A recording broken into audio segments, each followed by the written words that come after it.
नमस्कार दोस्तों, आप देख रहे हैं हकीकत बातें। आज हम आपको एक दर्दनाक और दिल को झकझोर देने वाली कहानी सुनाने जा रहे हैं, बिहार के संविदा कर्मियों की हकीकत और एक खास घटना जो पूरी संविदा व्यवस्था पर सवाल खड़ा करती है। जो कर्मी लगातार विभाग में 5 साल तक सेवा देता है, वो आखिर में शोषण और मानसिक रूप से प्रताड़ित होने की वजह से दम तोड़ देता है। पूर्णिया से एक दर्दनाक खबर आई है, जहां के सांसद माननीय पप्पू यादव हैं।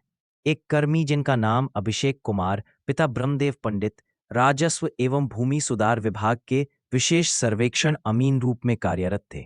इनकी पहचान मेहनत, ईमानदारी और जिम्मेदारी से थी। वो अब इस दुनिया में नहीं रहे। कहते हैं कि मौत कभी अचानक नहीं आती, वो धीरे धीरे तैयार होती है। और इस बार मौत को तैयार किया विभाग के अत्याचार और मानसिक दबाव ने। दिन रात सरकारी लक्ष्य पूरा करने में जुटा एक संविदा कर्मी, जिसे ना छुट्टी का हक मिला, ना स्थायित्व की सुरक्षा, लेकिन मिला तो सिर्फ नोटिस पर नोटिस, स्पष्टीकरण पर स्पष्टीकरण और धमकी भरे आदेशों की मार। वो लड़का जो 5 साल तक बिहार के हर खेत खलिहान में घूम घूम कर लोगों की जमीन का नक्शा बनाता रहा, आखिर खुद की जिंदगी का नक्शा नहीं बचा पाया। कहते हैं, मौत से पहले इंसान सबसे ज्यादा अपनी माँ को याद करता है। अभिषेक भी शायद अपनी माँ को ही देख रहा होगा, जब ब्रेन हेमरेज से उसकी सांसें टूटने लगी। माँ ने बेटे को गोद में लिया, बोल रही थी, बाबू उठ जा रे, काम पर मत जा आज। पर अभिषेक अब चुप था। शरीर ठंडा पड़ चुका था, सांसें थम चुकी थी। सोचिए, वो माँ जो रोज शाम बेटे के लौटने का इंतजार करती थी, अब उसी बेटे का निर्जीव शरीर अपनी गोद में लिए बैठी थी। घर के कोने कोने में बेटे की किताबें, पहचान पत्र और सरकारी फाइलें बिखरी पड़ी थीं। दिवाली की खुशियों के बीच दर्दनाक सन्नाटा। परिवार की खुशियां अधूरी रह गईं। दिवाली की तैयारी, घर में दिए जलाने की रौनक, छठ घाट की तैयारियां सब अधूरी रह गई। बेटा जो स्वास्थ्य के झटकों से जूझ रहा था, अस्पताल के बेड पर अंतिम सांस गिन रहा था। प्रशासनिक पदाधिकारियों के बेरहमी भरे शोषण और अनदेखी ने इस परिवार की हिम्मत तोड़ दी। अंततः मेहनत और ईमानदारी से काम करने वाला युवक इस दुनिया को अलविदा कह गया। अब सवाल यह है, क्या किसी अधिकारी ने सोचा कि एक संविदा कर्मी भी इंसान होता है? क्या कभी किसी ने यह महसूस किया कि हर स्पष्टीकरण पत्र के पीछे एक धड़कता हुआ दिल होता है? अगर विभाग ने समय रहते न्याय दिया होता, अगर प्रताड़ित न किया गया होता, तो क्या आज अभिषेक जिंदा नहीं होता? एक माँ ने बेटा खो दिया, एक पत्नी ने पति खो दिया, एक बच्चे ने आशा खो दिया और सिस्टम ने अपनी संवेदना खो दी। अभिषेक तो चला गया, पर पीछे छोड़ गया एक सवाल, क्या संविदा कर्मियों की जिंदगी इतनी सस्ती है कि विभागीय कागजों के बोझ तले दम तोड़ दे? यह सिर्फ एक मौत की कहानी नहीं, बल्कि उस अनसुने दर्द की गवाही है जो हर संविदा कर्मी रोज जी रहा है। कितने अभिषेक और मरेंगे, तब जाकर यह भ्रष्ट सिस्टम का पदाधिकारी जागेगा। इस साल उस घर में दिवाली नहीं, अंधेरा उतरा था, जहां हर बार अभिषेक दिया जलाता था, वहीं अब उसकी तस्वीर के आगे मोमबत्ती जल रही थी। माँ की आंखों में आंसू थे और पत्नी चुपचाप कोने में बैठी सिसक सिसक कर रो रही थी। जहां हर साल चट घाट पर चट गीत की आवाज गूंजती थी, वहां इस बार सिर्फ सन्नाटा होगा। आइए जरा इसे विस्तार से समझने का प्रयास करते हैं। पूर्णिया जिले में विशेष सर्वेक्षण अमीन के रूप में कार्यरत अभिषेक कुमार, पिता ब्रह्मदेव पंडित, आईडी AEN 03051 की मौत ने बिहार के राजस्व एवं भूमि सुधार विभाग की संवेदनीयता और मनमानी पर गंभीर प्रश्न खड़े कर दिए हैं। 28 अगस्त 2020 को नियुक्त हुए अभिषेक पूरी निष्ठा से कार्यरत थे, लेकिन विभागीय दबाव और अपमानजनक व्यवहार ने उनकी जिंदगी छीन ली। 4 सितंबर 2025 को विभाग ने उन्हें अनुचित मांग और धरना में शामिल होने के आरोप में 135 संविदा कर्मियों के साथ बर्खास्त कर दिया। अभिषेक ने 3 सितंबर 2025 को दोपहर 12:35 पर योगदान समर्पित किया था। इसी बीच सहायक बंदोबस्त पदाधिकारी मुकुल कुमार झा, शिविर प्रभारी बनमनखी और बंदोबस्त पदाधिकारी पूर्णिया ने उनके खिलाफ लगातार स्पष्टीकरण, आरोप पत्र और अनुशासनिक कार्यवाही की प्रक्रिया चलाई। 24 सितंबर को मुकुल झा ने नया आरोप पत्र तैयार करने का निर्देश दिया और 7 अक्टूबर को उनका स्पष्टीकरण अस्वीकृत कर दिया गया। इस मानसिक रूप से प्रताड़ित होने के बाद अभिषेक की 19 अक्टूबर असमय मृत्यु हो गई। अब सवाल उठता है, जब यह घटना हुई तब महाअभियान चल रहा था और अब भी महाअभियान में सर्वेकर्मी कार्यरत है। तो फिर आरोप प्रत्यारोप के पीछे की क्या कहानी है? क्यों उन पर कार्यवाही क्यों जारी रही? और अब इस अमानवीय दबाव की जिम्मेदारी कौन लेगा? यह सिर्फ एक मौत नहीं बल्कि उस व्यवस्था का आईना है जो संविदा कर्मियों को इंसान नहीं मशीन समझती है। ऐसे पदाधिकारियों पर उच्च स्तरीय जांच होनी चाहिए। संचिका में उपलब्ध सभी साक्ष्यों का अवलोकन करते हुए दोषी पाए जाने पर शिविर प्रभारी, सहायक बंदोबस्त पदाधिकारी व बंदोबस्त पदाधिकारी कानूनी कार्यवाही होनी चाहिए। अभिषेक की मृत्यु के बाद परिवार के पास न पैसे हैं न सहारा। मजबूरी में उनकी पत्नी का बैंक खाता खुलवाना पड़ा ताकि लोग आर्थिक मदद कर सके।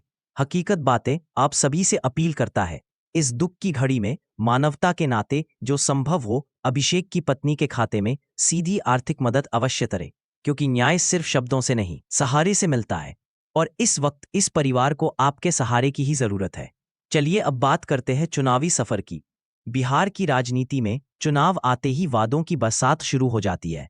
हर पार्टी अपने घोषणा पत्र में जनता के दिल को छू लेने वाले जुमले पेश करती है। हर हाथ को काम देंगे, नौजवानों को रोजगार देंगे, संविदा कर्मियों को स्थायी करेंगे। लेकिन जब सत्ता मिलती है तो ये वादे कागजों में ही दबे रह जाते हैं। यही है बिहार की राजनीति की सबसे कड़वी सच्चाई। पिछले कुछ वर्षों में बिहार में लाखों संविदा कर्मी राज्य सरकार की विभिन्न योजनाओं और विभागों में काम कर रहे हैं। ये वही लोग हैं जो अपने खून पसीने से सरकारी काम को जमीन पर उतारते हैं, फिर चाहे वह स्वास्थ्य विभाग हो, शिक्षा विभाग, राजस्व विभाग या पंचायत स्तर की योजनाएं। मगर उनकी स्थिति आज भी अस्थिर है। ना तो उन्हें नियमित वेतन मिलता है, ना सामाजिक सुरक्षा और ना ही भविष्य की गारंटी। जब चुनाव का मौसम आता है तो यही संविदा कर्मी वोट बैंक बन जाते हैं। सत्ताधारी और विपक्षी दोनों दल मंच से वादा करते हैं, सरकार में आए तो संविदा कर्मियों को स्थायी करेंगे, समान काम का समान वेतन देंगे और सम्मान के साथ जीने का अधिकार देंगे। लेकिन जैसे ही कुर्सी मिलती है ये जुमले ठंडे बस्ते में चले जाते हैं। उदाहरण के तौर पर पिछले विधानसभा चुनावों में कई दलों ने अपने घोषणा पत्र में संविदा कर्मियों की स्थायी नियुक्ति का वादा किया था। कुछ दलों ने तो संविदा नीति को शोषण की नीति बताते हुए इसे खत्म करने की बात भी कही थी, परंतु नतीजा वही निकला। संविदा कर्मियों के हिस्से आई सिर्फ उम्मीद और इंतजार। आज बिहार में हजारों शिक्षक, स्वास्थ्य कर्मी, डेटा एंट्री ऑपरेटर, सर्वेक्षण कर्मी और अन्य अनुबंधित कर्मचारी वर्षों से एक ही मांग कर रहे हैं, हमको स्थायी किया जाए। लेकिन सरकार की ओर से जवाब आता है, प्रक्रिया चल रही है, विचाराधीन है या वित्तीय स्थिति अनुमति नहीं देती। यह वही राज्य है जहां चुनाव से पहले घोषणाएं अरबों की होती है, लेकिन जब कर्मियों को उनका हक देना होता है तो सरकारी खजाना अचानक खाली हो जाता है। बिहार की राजनीति का यह खेल अब जनता भी समझ चुकी है। संविदा कर्मियों के संघर्ष ने अब आंदोलन का रूप ले लिया है। वे जानते हैं कि अगर आज आवाज नहीं उठाई तो आने वाली पीढ़ियां भी ठेकेदारी व्यवस्था की गुलामी झेलेंगी। आज बिहार की स्थिति ऐसी हो गई है कि संविदा कर्मियों के धैर्य की परीक्षा लगातार ली जा रही है। एक ओर सरकार सुशासन और विकास की बातें करती है, वहीं दूसरी ओर उन्हीं कर्मियों को महीनों तक वेतन के लिए दर दर की ठोकरें खानी पड़ती है, जिनकी मेहनत पर सरकार की योजनाएं चलती हैं। विशेष सर्वेक्षण संविदा कर्मियों का महीनों का वेतन अब तक लंबित है। वे दिन रात गांव-गांव जाकर सर्वेक्षण का काम करते हैं, धूप, बारिश और कीचड़ में भी लोगों के बीच जाकर आंकड़े जुटाते हैं ताकि सरकार को सही जमीन संबंधी जानकारी मिल सके। लेकिन बदले में उन्हें समय पर उनका मेहनताना भी नहीं मिलता। यह स्थिति न केवल अन्यायपूर्ण है बल्कि कर्मियों के आत्मसम्मान पर भी चोट करती है। इसी तरह ग्राम कचहरी सचिव, जो न्याय के सबसे निचले स्तर पर जनता और प्रशासन के बीच पुल का काम करते हैं, पिछले 7 महीने से वेतन के इंतजार में है। सोचिए, जब किसी परिवार का मुखिया 7 महीने तक वेतन ना पाए तो घर कैसे चलेगा? बच्चे की फीस, बूढ़े माता पिता की दवाई, घर का किराया, सब कुछ ठप पड़ जाता है। कुछ सचिव तो मजबूर होकर कर्ज पर गुजर बसर कर रहे हैं, कुछ अपने गहने बेच चुके हैं और सरकार जो डबल इंजन की बात करती है वो 6,000 रुपए महीना देने में भी अक्षम नजर आती है। यह कैसी विडंबना है कि जिन कर्मियों के कंधों पर शासन की रीढ़ टिकी है उन्हें ही भूख और तंगी का सामना करना पड़ रहा है। जब पेट खाली हो तो मन से ईमानदारी की उम्मीद कैसी? जो व्यक्ति अपने बच्चों को 2 वक्त की रोटी तक नहीं खिला पा रहा, उससे यह कैसे उम्मीद की जा सकती है कि वो पूरे मन से सरकारी दायित्व निभाएगा? सरकारें बदलती रहती है लेकिन संविदा कर्मियों की पीड़ा नहीं बदलती।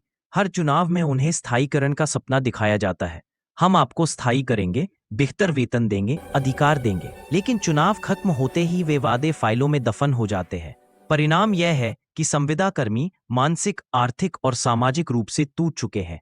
ईमानदारी और निष्ठा तभी संभव है जब व्यक्ति की बुनियादी जरूरतें पूरी हों।